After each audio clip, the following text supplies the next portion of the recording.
तीर्थयात्रियों की उनको चिंता होती तो इतने सारे तीर्थयात्री कहाँ सोएंगे, कहाँ रहेंगे। चलो भंडारा होगा, लेकिन स्वेटर चाहिए, गर्म पानी चाहिए, ठंडा पानी चाहिए, बच्चा रहता है साथ में, उसके लिए दूध चाहिए।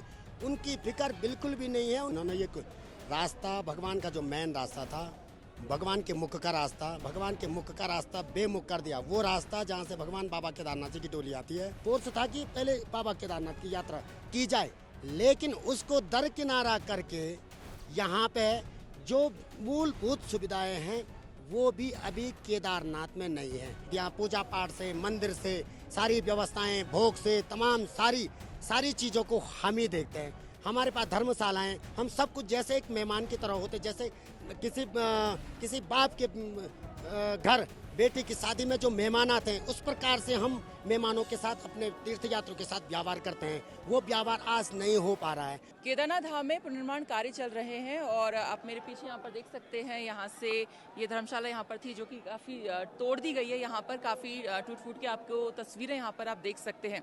अब इन सब चीज़ों का जो यहाँ के तीर्थ पुरोहित हैं, जो यहाँ पर काफ़ी सालों से बसे हुए हैं, वो इसका विरोध करते नजर आ रहे हैं। और आज हमने सुना है कि जो प्रशासन है और तीर्थ पुरोहित है, इनकी बातचीत हुई है, मीटिंग हुई है, तो क्या कुछ इस मसले का हल निकल पाया है या नहीं, इनसे हम जानते हैं।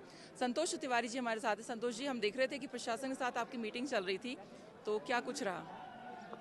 देखिए, हमारा अल्टीमेटम जो इन्होंने ये रास्ता, भगवान का जो मेन रास्ता था, भगवान के मुख का रास्ता, भगवान के मुख का रास्ता बेमुख कर दिया। वो रास्ता जहाँ से भगवान बाबा केदारनाथ जी की डोली आती है और भगवान केदारनाथ जी के दर्शन के लिए जो देव डोलियाँ आती है, उसी पौराणिक रास्ते से आते हैं, उसी से हमारे शंकराचार्य आते हैं। तमाम धार्मिक गतिविधियाँ हमारा उसी मार्ग से होता है जो भगवान के बिल्कुल मुख का रास्ता है, और उसको बिल्कुल तैयार कर दिया गया था करोड़ों रुपए खर्च करके। और बीच में पता नहीं कुछ अधिकारी ऐसे आए, उन्होंने उस रास्ते को खोद दिया, रास्ता भगवान का मुख से बेमुख कर दिया।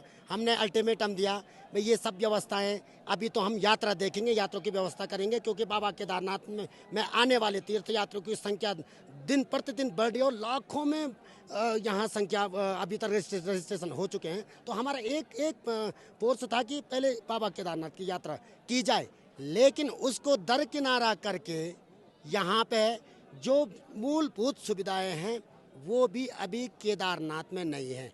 मैं तो यहाँ का स्थानीय हूँ, पता नहीं क्यों कह रहा हूँ, क्या स्वार्थ है या नहीं है, लेकिन आपसे मेरी प्रार्थना है, यहाँ पे जो तीर्थयात्री आए हुए हैं, जिनके साथ में बच्चे हैं, जिनके साथ में महिलाएं हैं, जिनके साथ में बुजुर्ग माँ पिता हैं, उनसे आप जरूर पूछिए, क्योंकि हो सकता है हमें कुछ लोग समझे कि अपने बातों को किस प्रकार से रख रहे, लेकिन आप पूछे। लेकिन आज जो हमारी बैठक थी वो सफल नहीं हुई। कम से कम हमारी बैठक आधे घंटे चलनी थी, बिल्कुल विस्तृत से चलनी थी, क्योंकि बैठक आज हमारा क्या होगा वो नहीं, आज उनका क्या होगा जो देश विदेश से तीर्थयात्री यहाँ अपनी श्रद्धा लेके आते हैं। हम उनको वो सुविधा नहीं दे पा रहे हैं, हम उनको वो मूलभूत सुविधा नहीं दे पा रहे, लेकिन हमारी बैठक असफल हुई। लेकिन एक तरफ अब सरकार है, एक तरफ यहाँ के तीर्थ पुरोहित है, एक तरफ बाबा केदार है, एक तरफ बाबा भैरवनाथ है, एक तरफ वो तीर्थयात्री है, और एक तरफ वो देश विदेश का धर्मावलंबी है जो आज इंतजार कर रहा है जिस प्रकार से परंपराओं के साथ कुठाराघात हो रहा है। जबकि सनातन लेकर के ये पार्टी जो देश में इस समय है, वो सनातन के मुद्दे पे आगे बढ़ी थी।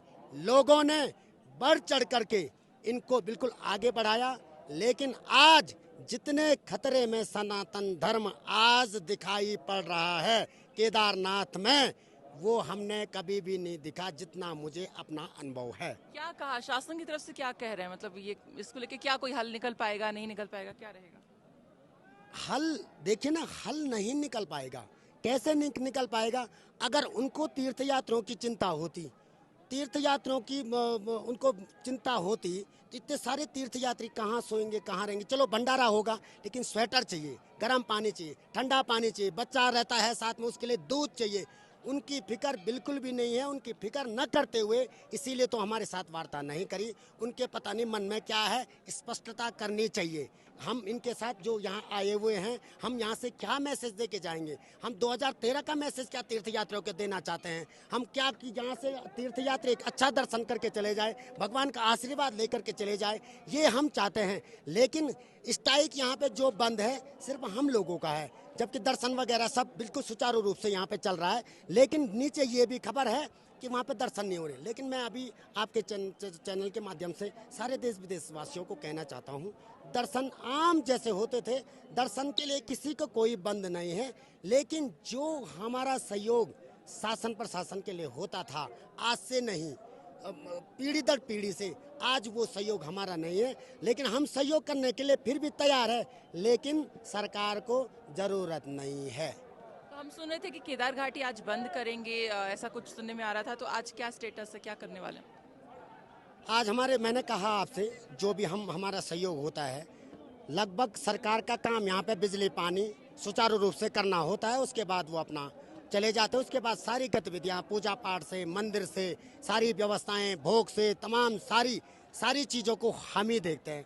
हमारे पास धर्मशालाएं, हम सब कुछ जैसे एक मेहमान की तरह होते, जैसे किसी बाप के घर बेटी की शादी में जो मेहमान आते हैं, उस प्रकार से हम मेहमानों के साथ, अपने तीर्थयात्रियों के साथ व्यवहार करते हैं। वो व्यवहार आज नहीं हो पा रहा है। वो व्यवहार भी आज दूरियां, दरारें आ गई उस व्यवहार के बीच में। प्रशासन के रवैये से उस व्यवहार के बीच में भी आज कहीं ना कहीं बहुत बड़ी दरारें आ गई। अब वो हम उनकी सेवा नहीं कर पाएंगे, सारे भटक रहे हैं। मैं आपसे पुनः मेरा आग्रह है आपसे कि आप चलिए जाइए। किसके साथ बच्चे हैं, किसके साथ माता पिता बुजुर्ग हैं, क्या परेशानियां हैं, क्या रोल यहाँ पे तीर्थ पुरोहित का। हो सकता है हमारे कहीं पुराने यजमान यहाँ आए हों, तो उनसे भी आप अनुभव ले सकते हैं कि यहाँ पे तीर्थ पुरोहितों का क्या अहम रोल है, या सरकार को पूछिए आप। ठीक है, बहुत बहुत शुक्रिया बातचीत के लिए। जैसे संतोष तिवारी जी तीर्थ पुरोहित यहाँ के, जिन्होंने कहा है कि यहाँ पर कहीं ना कहीं जो यात्री आते हैं उनके लिए तमाम व्यवस्थाएं लोग करते हैं, लेकिन अगर शासन और इनके साथ जो आज मीटिंग हुई है तो वो कहीं यहाँ सफल नहीं हो पाई। अब देखना ये होगा कि इस मसले का क्या भविष्य में हल निकल पाता है या नहीं। उत्तराखंड तक के लिए केदारनाथ से सरिता तिवारी की रिपोर्ट।